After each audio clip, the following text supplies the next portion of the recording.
Hello, and welcome to my in-depth guide for the Guide of Withering and Decay boss in Honkai Star Rail. This is the Apocalyptic Shadow variant of the Pollux Netherwing Husk Fairy of Souls boss found in some rotations of Memory of Chaos. In this guide, I'll be going over attacks, mechanics, and some general tips. This boss has 3 enemies with a shared HP bar, the main body, which is also called the Guide of Withering and Decay, and 2 side appendages called the Long Arms of Sorrow. There are 2 main gimmicks, both involving HP. Fitting as a boss meant for casterists. I'll go over these gimmicks first. As a little side note before I actually get started, a few enemy ability descriptions use forms of the word ally.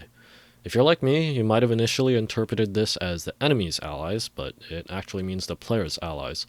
Also, this script was written during version 3.6, when the boss first debuted.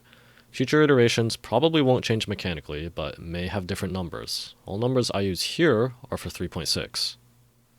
The boss starts the fight by giving the Long Arms of Sorrow an effect called Corrosive Retaliation. This is a simple damage reflection effect, always dealing 600 damage back to the attacker for each Long Arm of Sorrow attacked, meaning hitting both will deal 1200 damage back.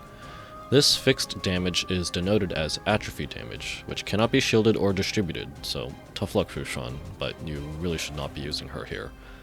At the same time, it inflicts all allies with an effect called Overloadable.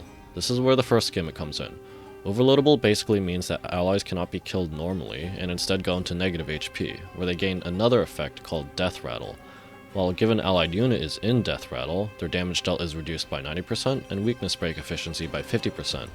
It also puts a timer on them to go back into positive HP before they are automatically killed for good. The second gimmick involves a special boss gauge called Desperate Bubble, indicated by an effect initially called Dream of Demise, with a purple looking icon under the bottom right of the boss's HP bar. It essentially works as a tracker for entering and exiting its enhanced state. When Desperate Bubble is purple, it gains 1% charge for each 5% of max HP lost by allies.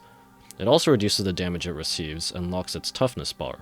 Upon reaching 100% charge, the boss exits the Dream of Demise state and enters the Fragrance of Death state, turning the indicator pink and fully recovering the toughness bars for the Long Arms of Sorrow.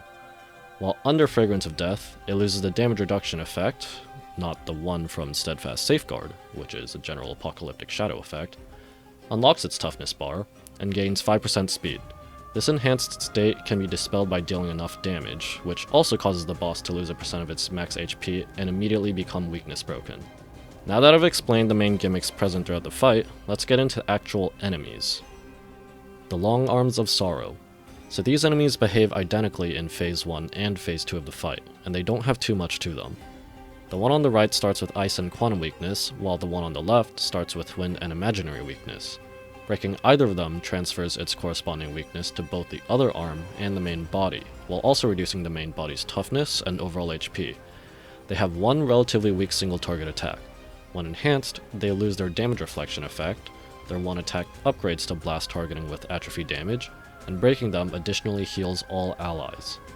Going to the main body, it has several more abilities of its own and no innate weaknesses. It has a single target attack that deals additional % max HP atrophy damage when in Fragrance of Death state, an attack that targets 3 random allies and deals an even larger amount of % max HP atrophy damage regardless of whether or not the boss is enhanced, and an AoE attack that distributes its damage across all targeted allies, which also does % max HP atrophy damage in the enhanced state. Every attack applies a special dot that does more damage the higher % their HP is, and the Long Arms of Sorrow's attacks apply this as well. When the boss enters the Fragrance of Death state, it immediately does an AoE attack that deals more than 100% of all allies' respective max HP values. It will also start occasionally recovering weakness broken Long Arms of Sorrow manually to immediately take action. Phase 2 of the fight starts with the boss in the normal Dream of Demise state, where the fight is identical to Phase 1. The boss gains a new attack in the Fragrance of Death state, but the fight is still otherwise the same as in Phase 1. The attack deals a massive amount of atrophy damage, and any allies under Death Rattle are killed regardless of how many turns were left on the timer. So here's a summary of everything I explained prior. If you listened to the previous sections, you can skip this one. The Guide of Withering and Decay has 2 states, a normal state called Dream of Demise, and an enhanced state called Fragrance of Death. The main body does not have any innate weaknesses, but breaking any given Long Arm of Sorrow transfers its weaknesses to the other targets. Your allies cannot be killed normally, instead going into negative HP, but they will do much less damage and toughness reduction, and will also be put on a timer that will automatically kill them if they are not healed back to positive HP quickly enough. All enemy attacks apply a special unremovable dot. In Dream of Demise, the boss takes massively reduced damage and cannot take any toughness damage except by breaking the Long Arms of Sorrow, which have a damage reflection effect. Losing enough HP during this state, either by HP consumption or taking damage, brings the boss into Fragrance of Death, where it immediately does a massive amount of unblockable % max HP damage, loses its damage reduction buff, unlocks its toughness bar, and some of its other attacks now deal additional unblockable % max HP damage as well. Breaking Long Arms of Sorrow in this state also provides team-wide healing. Dealing enough damage to the boss while it's in Fragrance of Death dispels the effect and immediately breaks, though if you're playing with on-element characters, you may sometimes deplete its toughness bar through breaking Long Arms of Sorrow and raw toughness damage directly before you deal enough damage to bring Desperate Bubble to 0.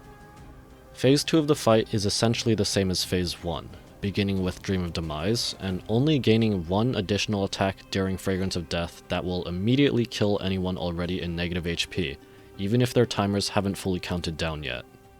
Now for some general gameplay tips. You want to break the Long Arms of Sorrow as frequently as possible, since breaking them deals % max HP damage and a sizable chunk of toughness damage to the main body. As of version 3.6, breaking a Long Arm of Sorrow deals 3% max HP and 70 toughness damage. In the Dream of Demise state, you want to be hitting the Long Arms of Sorrow, regardless of if the given character is on element or if the arm is already broken, since the Thorns effect helps charge Desperate Bubble more quickly. In non-Castorous teams, you can actually intentionally run level 1 light cones on supports to lower their respective max HPs. Dream of Demise Desperate Bubble charge is based on any given ally's max HP, so having a lower max HP value means any damage taken that isn't specifically % max HP damage is a larger percentage of it, thus charging Desperate Bubble more quickly. Just make sure your units are back in positive health before the death rattle countdown reaches 0 or before the Phase 2 nuke. And now for the characters section. I won't go too deeply into what characters or teams are good here, at least partially because my account straight up lacks a lot of them, but I'll list a few that I have used myself, or that I think may be particularly noteworthy from my observations and conclusions.